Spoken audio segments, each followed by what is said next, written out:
Hello, hello. Hope you guys are doing fantastic today. Another day, another warrior build, and this time it's going to be a Titan. And the general idea behind this build was to create a character that is going to basically one-shot bosses, pinnacle bosses in the game. Therefore, the name One Punch Titan.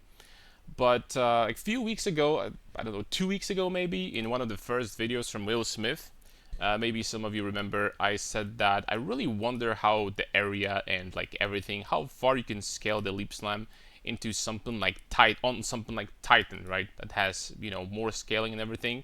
And I tried to up for something like that on YouTube, but I couldn't really find anything. I guess there's not too many leap slam enjoyers, so I decided to do it myself also and test it out. And the results are funny to say the least. Alright, so I'm going to show you, instead of talking too much as usual, I'm going to show you like a Savannah map. This is going to be nothing special, like just a classic tier 15 map, right? I started making this character 2 days ago, so of course I'm still leveling. This is a very bare bones version of the build.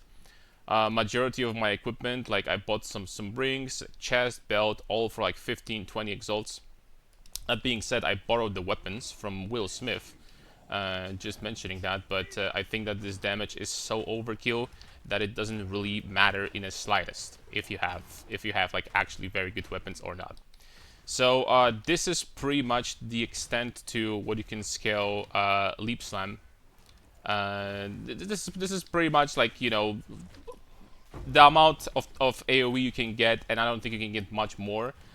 There is some items that will give you a little bit more if you really want to, but that is just silly. And first thing first, you might ask, why leap slam again? Now I tested many different skills, and I'll be honest, leap slam to me, it just got buffed so hard that leap slam is just like the best for many reasons. Number one, it's a mobility skill and skill that clears the entire screens at the same time. Secondly, if something like a dangerous rare monster will live, then most likely he's going to get stunned immediately, which means that you're going to be totally fine. You don't need to worry about like tankiness that much, surviving. This was, for example, the rare monster with like a delirium thing that gives them huge damage reduction, and it still like died almost like instantly, right? So another thing that is great is that Titan has very easy time getting to 100% shockwave chance aftershock, which means that every time you land, a next leap slam basically is going to appear on top of you 1 second later. So if there is any leftovers of the monsters that are coming from the next screen or something like that, they will die at the same time. So having, of course, you can build this leap slam in many different ways, but I feel like so far the aftershock version was the best for me. I was actually showing something a little bit different also on the video that I recorded before this one, because it's the second time I'm recording. Unfortunately, I had some extreme drops in frames on the previous video, and I didn't realize. So hopefully this time we're not gonna have that. Although I can tell that my PC is like right now is like on this map is like sweating profusely, but hopefully this is not going to affect the quality of the video too much. Is what it is. GTX, please, just one more time, man. Just few more weeks, okay? So yeah, probably some of you are wondering about the tankiness, because the clear that it just looks too good to be true, right? You're just leaping around, freaking obliterating screens with like insane area. Some of you wonder about tankiness. Now, the tankiness is, I'm going to agree, this build feels definitely way less tanky than Will Smith, because obviously it's hard to beat Will Smith to begin with. But I don't think I died while mapping on Will Smith a single time from level 90 to 90, almost 6, so that shows that's hundreds of maps without dying once, right? But you can make this much tankier very easily if you want. There's nothing, there's like nothing that is going to stop you. And I'm going to explain a little bit in this video, and maybe in the future also, why. Okay, now we're going to get to the boss. Of course, we are utilizing the double weapon swap mechanic. So I have more single target damage on my second weapon swap. Let's see. I should be able to jump. There we go. Let's see what's going to happen here. That was 4 million damage, boys. Well, Ignite would finish this guy off, but that was 4 million damage on level 90 character without really optimizing much yet. And I'm pretty sure that this character is going to be able to do about 10 million perfect strikes later on. So something to keep in mind, something, you know, see how much damage this character is going to do, right? Like with this amount of damage, pretty much every single Citadel boss in this game is dead in one hit. Of course, you can keep on going and get more and more. Secondly, this is not even going to be, the perfect strike is not even going to be my main skill that I'm going to be killing bosses with, because I was thinking about Sunder. Another thing is that I'm not even using Flammability or Solar Orb, because they would drastically increase my damage, but I kind of completely ignore them because I don't need them. Like, everything dies in one hit, in one perfect strike, so I decided that, oh, well, what's the point of this? There's no need to, right? It's whatever. So yeah, damage is going to... I am not 100% sure if I will be able to, like, one-shot Pinnacle bosses. Maybe two-shot with Aftershock, we'll see. But I have high hopes, because there's still, like, plenty of improvements to get. So there is a chance that it's exactly what's going to happen, right? Like, Rogue Exiles, basically, once you appear on the screen, they're already dead also, so yeah, the damage is absolutely insane. So I think the map is clear. I'm going to pick up these splinters later on, to be honest, just to not to make this video too long. And I'm going to quickly talk about, because yesterday on stream, many, and I mean many people asked, do I have build, do I have this, do I have that? So I'm going to let you know right now that I'm going to talk about everything shortly over here. But also I'm going to have like a very bare bones version of this build on Mobalytics, and also I'm going to give you a POB from this exact character right here in the description. So we're going to start with gems, I guess. So Leap Slam, we're getting as much area as possible with Reach and Magnified Effect, basic stuff. Then Momentum for 40% more damage every time we leap, absolutely insane, the best support on Leap Slam if you want to be doing damage with it. And then Reverberate, I hope I pronounced that correctly, and Aftershock, both of these combined with this node over here and this node over here will give us 100% chance to Aftershock, 105. I tested even more Aftershock chance after 100%, so I tested this node over here, this small node. After 100%, you will not get 3 Aftershocks. It's always going to be 2. You're never going to proc another one. So, yeah, it is what it is. It would be nice, but we can't have that. So, yeah. Once again, you can build this in a different way. For example, you can just put more damage here and more damage here, and that will give you, you know, you'll be basically one-shotting everything. But I think that with Aftershock, it feels much better, especially that Aftershock is actually a little bit bigger, so it clears even more, because we have Aftershocks notable allocated. So I kind of like going this way. Like 100% Aftershock chance feels really nice. Then for single target, basic stuff: Perfect Strike, Window of Opportunity, Conk Effect, Close Combat, Execute, and Rage Forge. All of these supports to give you as much damage as humanly possible. It's very simple, right? Basic stuff. I'm going to go over that over skills really quickly. Infernal Cry, of course, on the 3 link, you can put something else here, which I'm going to figure out in the future. But Premeditation, Tireless, and Rage Warcry. Most important ones are this one and this one, just so that your Warcry will give you even more damage to Perfect Strikes and Leap Slams if you want. Then Berserk, absolutely mandatory. I'm going to explain once we get to itemization. With Vitality and Cannibalism for regeneration, I think this is the best. And then Herald of Ash, honestly, not even mandatory. I'll be honest, in the future, I'll be thinking about what to exchange that for. What skill should I use instead of Herald of Ash, because I don't think this is that great. I don't see big difference between using this and not using this, because everything just dies. So if everything just dies on the entire screen, what's the point of using Herald of Ash, right? I think the skill should be like reworked slightly or something, because maybe there are builds that have like good use for that, but so far I haven't really seen, like, you know, it's cool that, you know, people explode in, like, you know, fiery, like, fireballs or something, but yeah, it's nothing special. So probably gonna exchange that for something else. They added more supports for permanent, for persistent buffs, so maybe some of these supports will be worth examining. Now I'm going to very quickly go over passive tree. The passive tree is pretty simple. For weapons set number 1, as you can see, this is extremely optimized still. I will need to get some time, but you know, for now, there is version of the build functions already. So area,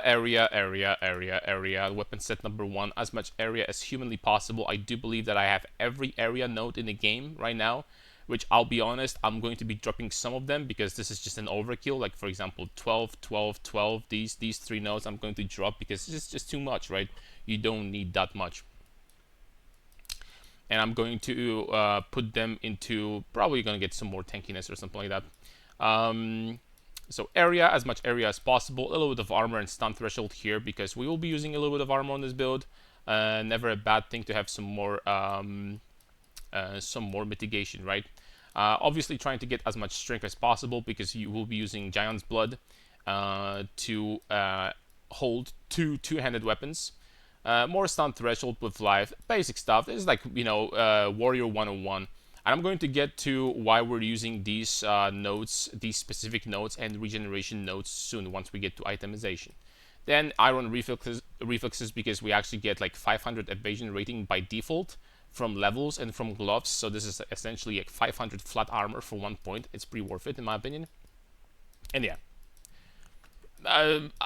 This is not a build guide, so I don't want to talk about that for too long, but I bet we're going to get to small details that are cool in the future, like for example the fact that this pathing allows us to get to attack speed nodes. If you want more speed, you can very easily get these, for example. But yeah, I don't want to talk about it for too long because this is like, you know, this is the introduction to the build, so I'm just trying to explain more or less how this looks like. One thing I'm going to tell you though is that I got this from nothing very cheaply. I thought it's going to be much more expensive, but I got it for like 1.5 divines, I think, something like that. And this gives you ability to get to this cluster over here. That is amazing because we can get this damage against hits against enemies that are on low life nodes over here, and the regeneration, very strong regeneration cluster for free. Normally, if you wanted to get there, that would be 1, 2, 3, 4, 5 passive points, right? But since we get this jewel, we just can get here immediately, and we're saving many passives. So that's absolutely fantastic. Something that is probably going to be interesting for you guys, and you should grab it if you want the highest amount of efficiency. Of course, I'll need to get something like Megalomaniac also, but that's going to be later. So yeah, getting to items real fast. I did borrow weapons from Will Smith, so I have good weapons.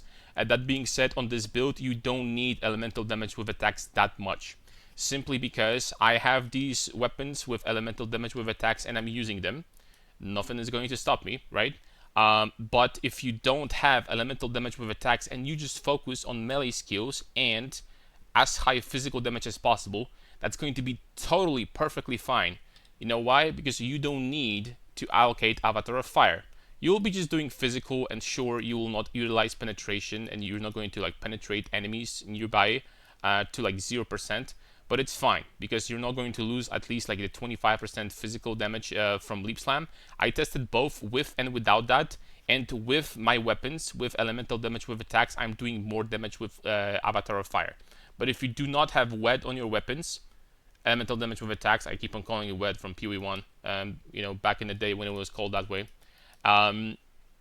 you're going to be fine. You don't need that, right? You don't need that. Just don't take Avatar of Fire and you'll be leaping around and just killing monsters just fine. Should be totally fine. Then you just completely skip any source of fire penetration and stuff like that. You just don't take it, right? Then I have a very cheap ring, amulet, belt. All of these items I bought for very cheap because that was just like the first version of the build, so I just bought whatever looked okay to me for like 15-20 exalts. What is very important is that regeneration is key in this build because we are using Death Articulated gloves. These gloves make you have basically permanently max rage which is great for damage, but we lose 5% of maximum life per second, which means that with these gloves and with Berserk Degeneration, we're going to be losing about 10% of our maximum life per second, and this, excuse me, is why we're using these regeneration nodes. Titan solves this problem even better because Titan has Hulking Form, 50% increased effect of small passive skills, which means that these regeneration nodes become 15% instead of 10. So we get even more regeneration. I also have the nice corruption, increased life regeneration rate on my helmet, which makes things even better. So with this cluster, we have actually very solid amount of regeneration, which is currently about 600. So I'm regenerating about like almost 20%. Okay, a little bit less than that, about 15-16% of my life per second. That is a lot, and that's even more if you're, like, for example, fighting a pinnacle boss. Now that doesn't matter because the goal of this build is to one-shot pinnacle bosses. But you could be using concentrated created ground on a leap slam if you wanted for more, like, let's just say, quality of life.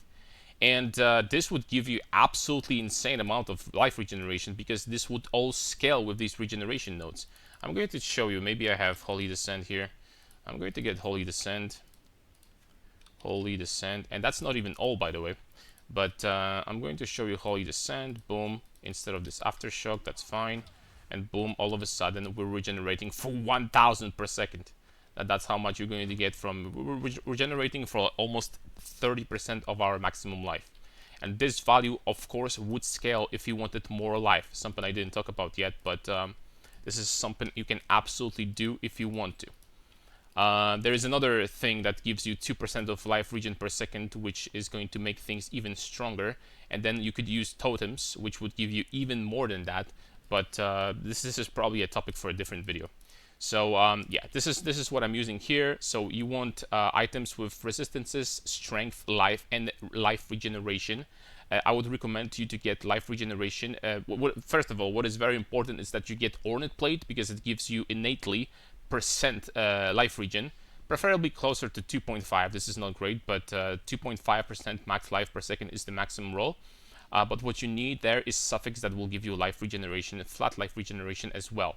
On chest and on belt. You don't need it in other places, but chest and belt will give you the highest amount of flat. You can maybe get it on boots too, but I think that chest and belt is important because combined these give me 60 life regeneration per second, which is almost 2% extra. So that is very nice.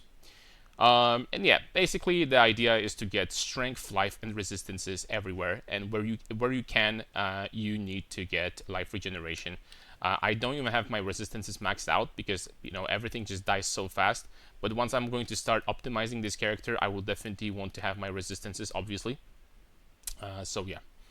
Then we're using Deepest Tower, a helmet that you know, people mentioned many times before. For those that don't know, the enemies in presence, in area of your presence, count as being low life. This is the area. You can check it out every time. This helmet by itself reduces the present area by 50%, but that doesn't matter because you just need to stick close to the boss, and you know, and that's gonna work. And what that means that you can utilize different mechanics to increase your damage very quickly. For example, as I mentioned before, Execute will work always against people that are in your presence area, which means that they will be taking 50% more damage from hits.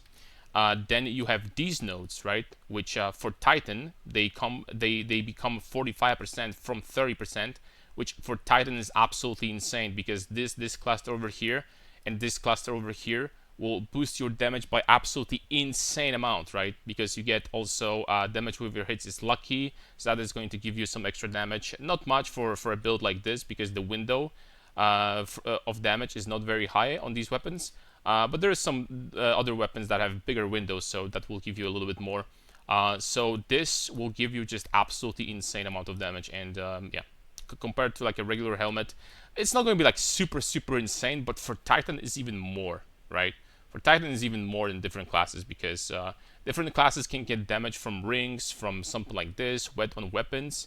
But for Titan, the passive tree is very powerful. So yeah, it's just like crazy. It's absolutely crazy how much this gives in total. Like this entire cluster and this entire cluster is like, I don't know, 500% damage or something like that. It's crazy, right? That's why we hit, without the flammability curse, without the fire exposure, level 91, but it was 90, right? Without one passive point, we hit this boss for 4.5 million damage, and that is without +3 to skill amulet. That is without Prism of Belief. Once again, perfect strikes for 10 million. I think is going to be easy to get on this character. 10 million is going to be easy. We're probably going to get way more than that. So, you know, just saying. And Sunder is going to hit even harder than that. But you know, that's for the future. I don't want to talk about everything in a single video. So yeah, that's basically the build. Thank you very much for watching. I don't want to like make this video too long. I wanted to make it 15 minutes. It's already 21. The video is going to the video is going to be available indeed, and then of course the POB of this current character is going to be available on in the description. The very bare bones version of Mobalytics on Mobalytics, the very bare bones version of this build on Mobalytics is going to be available. I'm going to keep on adding more stuff in the future, without any text. Just literally, you know, if someone wants to follow somewhat follow this build, then you know it's going to be there for people that want to. And of course, in the description you have my Twitch. I'm going to stream this character. We'll be leveling today. If you want to join the Twitch, feel free to do so. Everyone is welcome, right? So if you want to ask questions and stuff like that, or from the previous build, feel free to do so. So thank you very much for watching, guys. See you next time, and bye-bye. Take care.